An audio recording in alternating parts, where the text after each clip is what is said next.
In this one, we're going to explore walking bass in a different context, more in a pop, R&B, rock context. Let's check it out. Okay, we're going to start off the first 4-bar phrase, inspired by 8 Days a Week by the Beatles.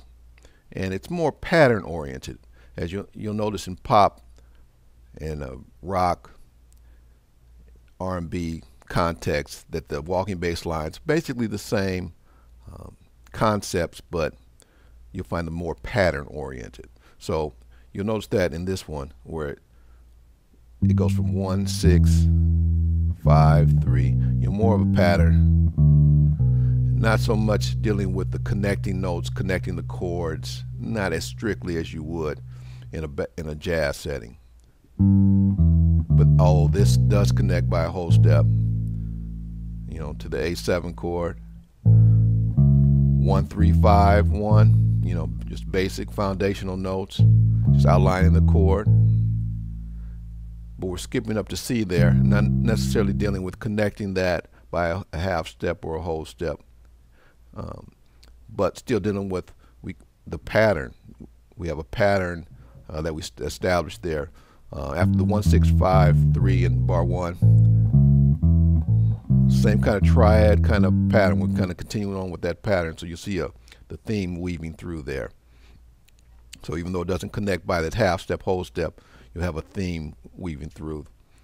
You'll see the patterns, which are strong patterns, which make it work.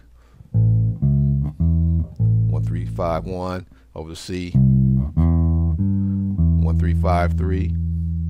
Then we go back to a 6, 6, 5 kind of movement in the 4th bar. 1, 6, 5, 6. So like I said, we don't deal as much with the connecting notes, but we'll see the patterns are more focused on in a pop, rock, R&B kind of context. The next one is based on what James Jamerson played and How Sweet It Is by Marvin Gaye. And so it's again, we're dealing with the 6 here. 1 octave, 6, major third, so just chord tones, some scale tones. That 6 is always nice bluesy kind of sound, dealing with the 6, 5.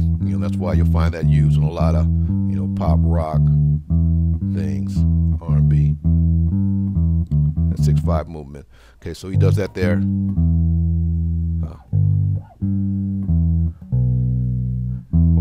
E minor, we're just playing the E minor triad, just outlining the triad. Simple. Moving to the D7. Box shape that we use a lot in blues. That type of thing. We ended it with the triplet though. Make sure that feels right, that swings. We can kind of mute it a little bit. I don't play like the full value of those notes necessarily. Or full volume, full intensity, and kind of skip over. And even one of them could be muted.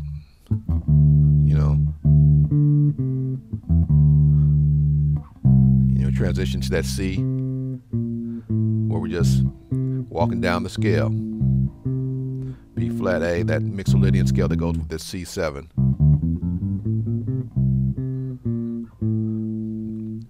Then the next one is an interesting one. It's based on Good Vibrations. Brian Wilson would always come up with these interesting bass lines, interesting music, period, but his bass lines were always interesting. Simple, but definitely had a lot of meat in them. So you notice that the chord changes every 2 bars in this one, but it makes the bass line feel like it's just one chord almost, the way it weaves through. Like it almost feels like one chord going through all that. The note choices are just outstanding. I know Carol Kay, I believe, played on the original, but I believe it was written out. I believe I heard her say that it was all written out for her. So that kind of flavor. So we start on the root octave, but then we get to the D minor chord, we're playing F over it. So we're not even really so much thinking about the D minor chord. You know, it almost feels like all G7.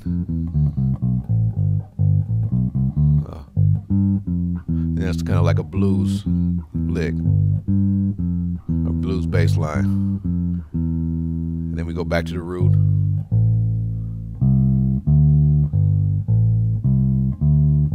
You know, almost like a sus chord, G sus chord. Then back to the root, same. And this time we get the G chord, we're playing the D over it. Just genius, just pop, but fits over all the chords, smooth, pattern oriented again, because it's more pop rock.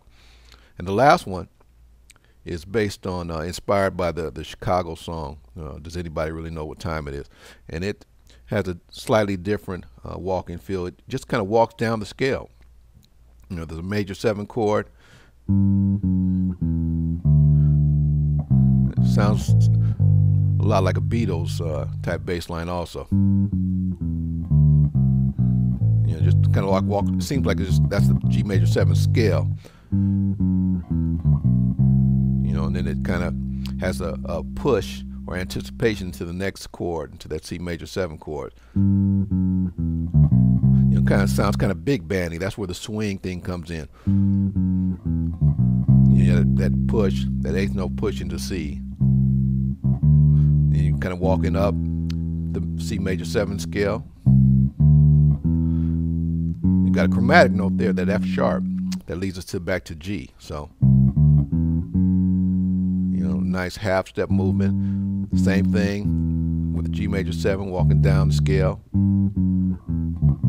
This time, we're walking down the C major 7 scale instead of walking up.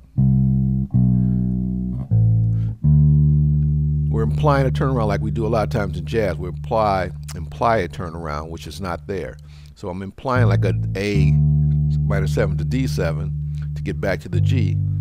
There's no chord change there, but I'm using A and D. They're both part of the C major 7 scale, so they're okay to use, and they fit well. So it's a double whammy. They fit well to turn around to get back to the G, and also they're part of the scale.